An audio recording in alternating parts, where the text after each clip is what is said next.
Bonjour à tous et bienvenue en classe de première scientifique en enseignement spécifique. Aujourd'hui, on va continuer sur les ondes et on va définir les caractéristiques des ondes. Dans l'épisode précédent, on avait vu qu'une onde pouvait être périodique, progressive et sinusoïdale. On va aller spécifier ça. Donc aujourd'hui, on va travailler sur les ondes progressives périodiques. Donc une onde progressive, c'est une onde qui progresse dans l'espace. Donc référez-vous au chapitre précédent. Alors qu'est-ce que ça va être une onde périodique? Périodique, ça veut dire que la perturbation, elle va se répéter à un intervalle de temps égal. Par exemple, là, on a une onde périodique. Une onde périodique, ça n'a pas de caractéristiques particulières, à part que ça va se répéter.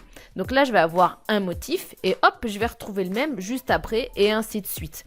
Donc mon onde périodique, elle peut être du coup sinusoïdale. Ça veut dire qu'elle va avoir la forme d'une sinusoïde. Donc comme on l'a vu en mathématiques. Là, je vais avoir un motif, et ce motif, il va se répéter, il va se répéter, il va se répéter. Maintenant, étudions de façon plus spécifique les ondes sinusoïdales.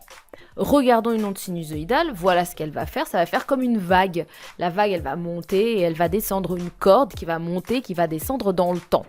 Donc, il va y avoir deux caractéristiques. La première caractéristique, ça va être la caractéristique spatiale. Je vais faire une photo de cette onde. Par exemple, je vais faire la photo d'une vague dans la mer, ou par exemple je vais faire la photo d'une corde qui bouge et je vais voir cette image. L'espace qui va définir deux situations ondulatoires identiques, ça va s'appeler la longueur d'onde. Donc ça va être un motif qui va se répéter dans l'espace. Donc la longueur d'onde, ça va être la périodicité spatiale, elle s'exprime en mètres. Donc c'est l'espace qu'il faut pour aller d'un point à un autre point identique. Maintenant, si j'étudie mon onde dans le temps, je vais avoir ce motif et je vais avoir exactement la même périodicité.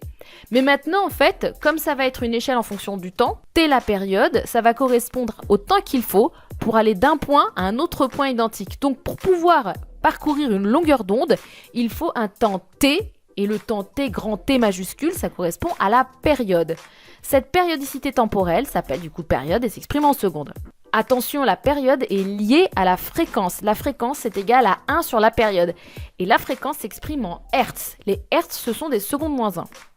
Maintenant, si je veux déterminer la vitesse d'une onde, eh bien la vitesse, ça va toujours être égal à la distance sur le temps. Ici, ma distance, ça va être une longueur d'onde et mon temps, ça va être une période. Donc distance sur temps, ça va devenir lambda sur période.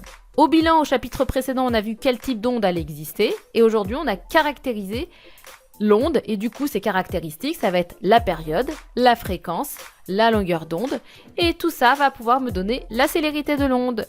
Maintenant, on va se retrouver à l'exercice qui correspond à ce chapitre. À tout de suite.